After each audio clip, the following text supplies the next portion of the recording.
Эми курмандык сатып алды. Байбы кедейби. Сатып алгандан кийин булгонокко чакырып, анан ошентип отуруп, анан курмандык чалуу менен өтүп кетиптир.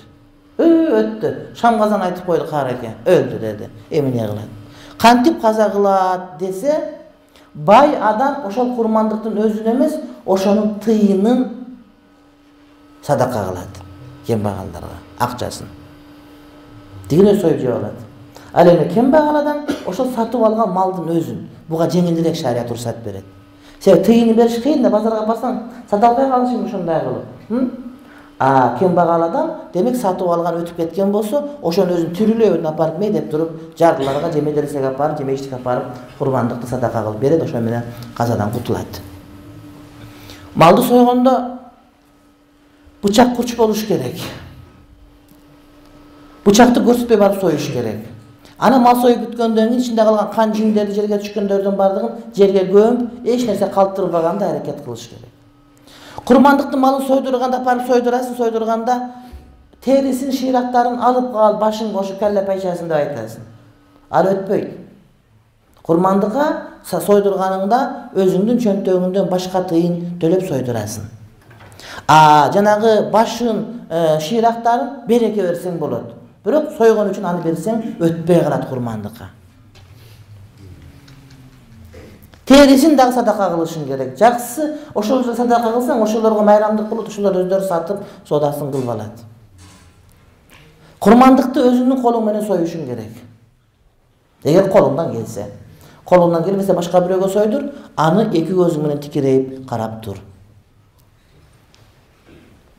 Курмандык чалганда анын этин үчкө бөлүп туруп, бир бөлүгүн үйдө бышырып, коңшу колондо чакырасың. Коңшу колондо чакырганда бай кедей дебестен оптом чакыра бересиң.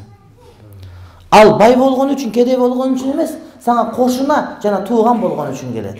Туугандарды жана коңшуларды чакырып, эттин 3/1 үйдө бышырып, элди чакырасың, эшиктерин көрүп, балдарын көрүп, ичине аралашуу болсун, мулакат болуш керек. Анан калган 3/1 майдалап пакетке салып, только жардыларга бересиң.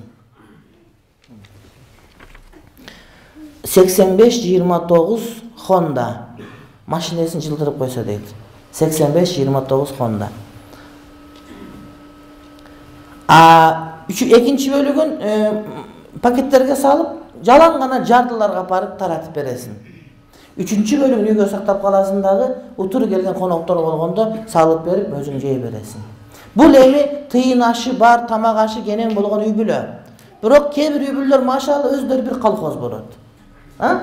10 чакты баласы бар, 3-4 катыны бар, айтор ошентип отуруп, машалла Кудай берген. Буларга жакшысы эч жака бербейли, өздөрү эле жей берет. Өздөрү эле жей берет. Өздөрү бекитип алып чекеден жей берет, ошол буларга жакшы болот.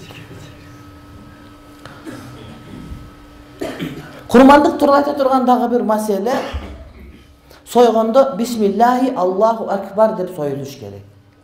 Эгерде эсиңен чыгып калып туруп бисмиллахир-рахманир-рахим десең, же бисмилла десең, же Аллаху акбар десең, же жөн эле Аллах десең, же Кудайдын аты менен, же Аллахтын аты менен деп айтсаң деле жарай берет. Бардыгы өтө берет, бирок эң жакшысы бисмиллахи Аллаху акбар деп айткан.